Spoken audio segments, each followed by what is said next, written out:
Film industry में यूं तो कई बड़े परिवार हैं जिनकी अलग अलग पीढ़ियां सिनेमा की दुनिया में अपना नाम रोशन कर रही हैं। जब भी हम सिनेमा के बारे में सोचते हैं, हमारे दिमाग में कपूर और बच्चन परिवार का नाम सबसे पहले आता है। लेकिन एक और परिवार जो दशकों से इंडस्ट्री का हिस्सा है, वो है रोशन।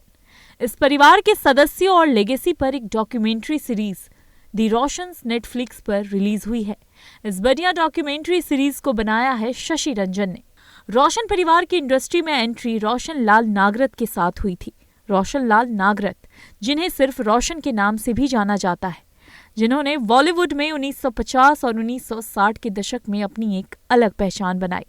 वह उस दौर के सबसे टैलेंटेड और क्लासिक संगीतकारों में से एक माने जाते हैं।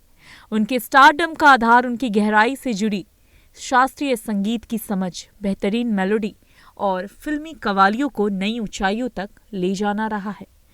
आइए जानते हैं रोशन के जीवन के कई किस्सों के बारे में। रोशन, जिनका असली नाम रोशन लाल नागरथ था, पंजाब प्रांत के गुजरावाला के रहने वाले थे, जो पाकिस्तान का एक शहर है। वे बचपन से ही संगीत के प्रति समर्पित थे। उन्होंने पंडित S.N. रतनजंकर से शास्त्रीय संगीत की विधिवत शिक्षा ली है और लखनऊ, आगरा और अवध के मैरिस कॉलेज में अध्ययन किया। इसके अलावा मेहर घराने के महान सरोद वादक अलाउद्दीन खान के मार्गदर्शन में रोशन ने सरोद बजाने की भी बारीकियां सीखी। संगीत के प्रति अपने प्रेम यानी गहरे प्रेम के चलते उन्होंने 1940 में ऑल इंडिया रेडियो दिल्ली में ख्वाजा खुर्शीद अनवर के अधीन एक कार्यक्रम में एस राज वादक के सहायक के रूप में अपना करियर शुरू किया। 1948 में वे अवसरों की तलाश में मुंबई आ गए और फिल्म संगीत निर्देशक के रूप में अपना करियर शुरू किया।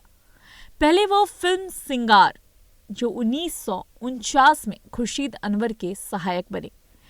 मुंबई में उनका संघर्ष आसान नहीं था।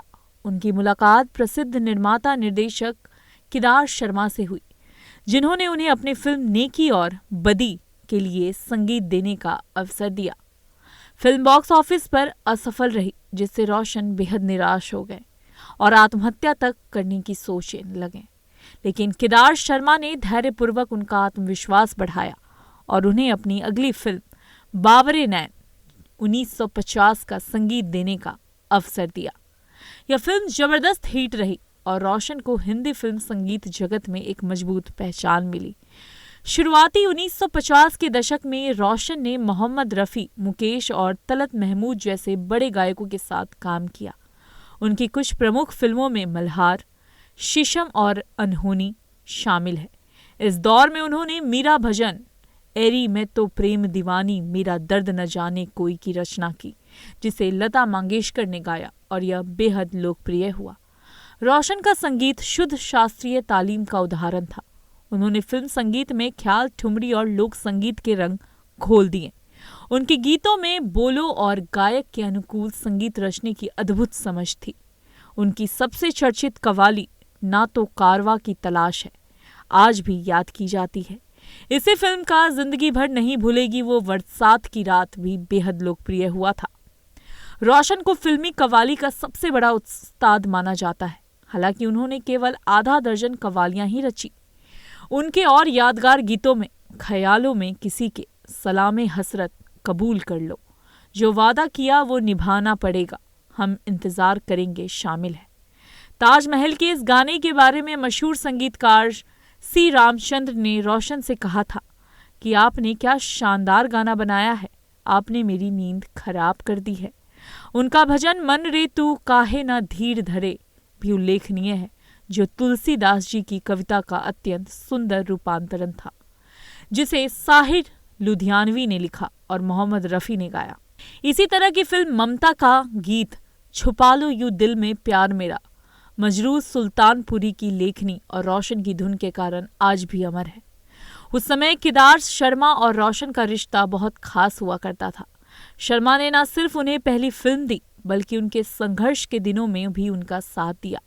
एक किस्सा यह भी है कि एक डिस्ट्रीब्यूटर ने शर्मा को पैसे देकर रोशन को निकालने की पेशकश की थी, लेकिन शर्मा ने यह प्रस्ताव ठुकरा दिया।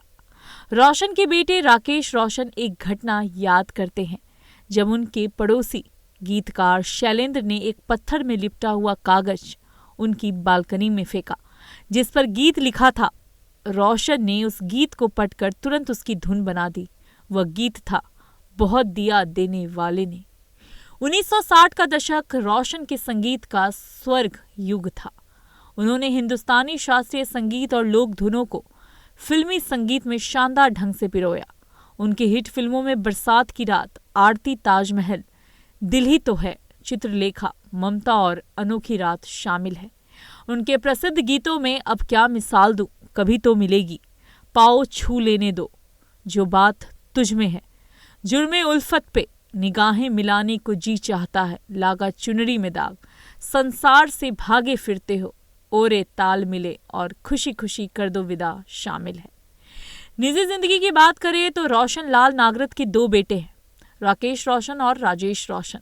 राकेश रोशन एक अभिनेता, फिल्म निर्माता और निर्देशक हैं, वहीं राजेश रोशन एक प्रसिद्ध संगीत निर्देशक हैं।